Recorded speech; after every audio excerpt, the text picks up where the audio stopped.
morning. Yes, good morning. So I think we'll get underway. There are a few people who haven't arrived yet, so we'll probably have some join us as we open this session. It's a great pleasure for me as chair of Learning for a Sustainable Future to welcome you to this, our third national symposium on educating for the 21st century green economy. I should right away note a comment about the phrase green economy because it was mentioned in our board meeting yesterday afternoon by Chuck Hopkins, who had to fly off to California this morning, couldn't join us today. When we talk about a green economy, we're talking about more than just improved waste management or trying to cut down on carbon emissions in transportation. We're talking about transformation of the economy, and I'll make that clear, I think, in some of my comments, and I'm sure throughout the day you'll be hearing from speakers talking about the need and the importance of transforming our economy so that it operates on a much more sustainable set of principles. We're very grateful for our lead sponsor today, BMO, who have provided us with these wonderful facilities, and also all of the food and refreshments we'll be enjoying throughout the day. And at this point, it would have been appropriate to have BMO come and personally greet you, and particularly Nat Aristich, who's the head of their charitable foundation and has been a terrific supporter of LSF for many years now. Nata unfortunately had to attend a meeting, actually a risk management meeting downtown, and couldn't join us this morning. She does send her very warmest best wishes for a successful day. We're also grateful for the financial support of our many other sponsors.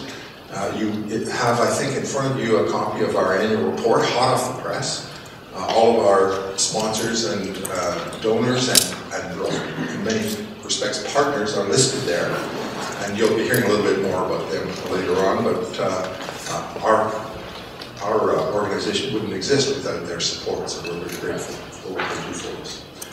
I want to mention, and you'll see in front of you, that we are live tweeting what's happening today. So those of you who do tweet or Twitter, or like Twitterers or tweeters, you can tell I'm not one of them yet. I would encourage you to use, we have 3 hashtags, Green Economy, 21st Century Learning, and CDN EdChat that we're encouraging people to use. And of course we have our own LSF Twitter, LSF_LST. I want to extend a special bienvenue to our Francophone participants. We are a bilingual organization. We provide resources and workshops and so on in both languages, and offer these to educators in all parts of Canada. Vous remarquerez que notre nom en français n'est pas une traduction exacte de notre nom en anglais. Our name in French is not exactly the same as our name in English. You can tell that when you look at LSF_LST.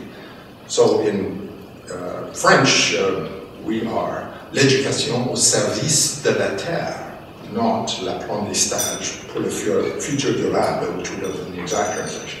So that different appellation, it's quite interesting, not a single word of our English title is translated precisely in French. So l'éducation au service de la terre has the great advantage of connecting what we do to the notion of Earth, and then more particularly Mother Earth, and to Aboriginal ideas about Mother Earth. At this point, I think it would be appropriate for me to acknowledge the fact that I have been, well, first of all, acknowledge that this symposium is taking place on the traditional territory of the Mississauga First Nation. But I wanted, as a personal aside, to just mention that I have been very fortunate.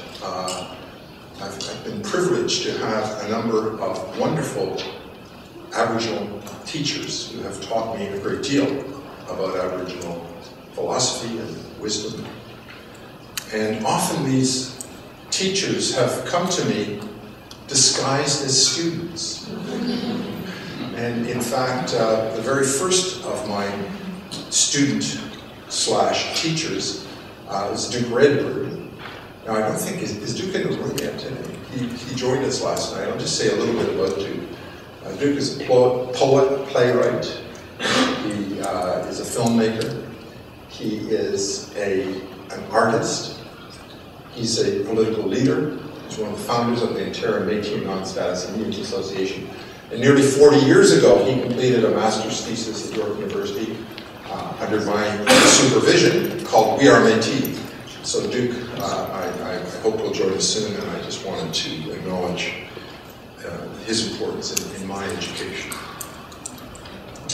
Aboriginal wisdom and knowledge have always been an important element of education for sustainable development and the work of LSF. And I've drawn inspiration from the Aboriginal Thanksgiving address, which reminds us to walk softly on our sacred mother, the earth, before we walk on the faces of the unborn, those who have yet to rise up and take up the challenges of existence.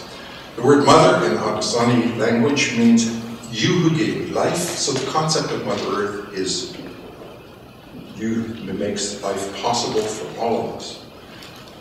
And the Thanksgiving address goes on to remind us that we must ensure that our actions do not prevent the unborn or future generations from having a good life. Now, this is a compelling poetic conception of sustainability that predates the Brundtland Commission by thousands of years. Today's event is inspired by a concern that unless we change the trajectory of economic growth and development here in Canada and around the world, we will fundamentally undermine the possibility of a good life for future generations. This warning is coming not from a group of environmental activists or what the current federal government calls economic terrorists, but from a very august body of business people who came together at the time of the Earth Summit in 1992. It's called the World Business Council on Sustainable Development, and a number of its members are here today and in fact associated as partners with LSF. They have issued a report that is called Vision 2050, the new agenda for business. It projects what would happen if we continue along the current path, or what they call business as usual, for the next 35 years. And the results are rather staggering in terms of environmental impacts, social impacts, and the overall environmental side, but they summarize by saying by 2050 we would need approximately 2.3 additional planets Earth to support current patterns of resource and energy consumption and waste. So a continuation of to 2050 of current business and economic practices is not even close to being sustainable on this planet, the one we're living on now. Figuring out how to change course, move toward a more sustainable future, and the role education can play in helping effect this transition is right at the core of LSF's mission. Sometimes I think a good way of describing what we're really about in LSF is creating a sustainable future through education. So in a few moments, I'm going to ask our President and CEO, Pam Schwartzberg, to come to the podium and tell you a little bit more about who we are and what we do. But just a word or two about what we're trying to achieve here today under the able guidance of our facilitator, Dr. David Sheridan, who's sitting over here and will be speaking to you shortly. Our intention is to, through your input and through a series of facilitated workshops following the presentations that we'll be getting to in a moment, to actually draw on the wisdom, knowledge, and experience of those in the room to come up with a set of recommendations about how education can play a more significant role in effecting this transition to sustainability in the future. Some of you will have looked at the background paper which was circulated And I just want to say a word about that. It was a paper prepared for CMAC, the Council of Ministers of Education Canada, at the invitation of our member of the board, Gerald, who's sitting in the table, will be addressing with the keynote this afternoon. You can see Gerald Farthing's biography in your program. He said the ministers and the ministries across the country are talking about 21st century learning, but they're not including sustainability in the conversation, which is pretty remarkable. He said, could you look at that literature, that discourse around 21st century education and learning through a sustainability lens? So that's what the paper tried to do. And of course, it highlighted the fact that if we are trying to prepare students to be competitive in the current economy, we're missing the fact that that economy is itself something that needs to be transformed. So the results of our discussions, as I say, the results of your input will hopefully make a difference. They will be fed to the group at CMAC, among others. And I'm very, very grateful that you've taken time out of your schedules, especially on the Friday before to join us today. And at this point, I'll invite Pam to come and give you a bit of an overview of LSF.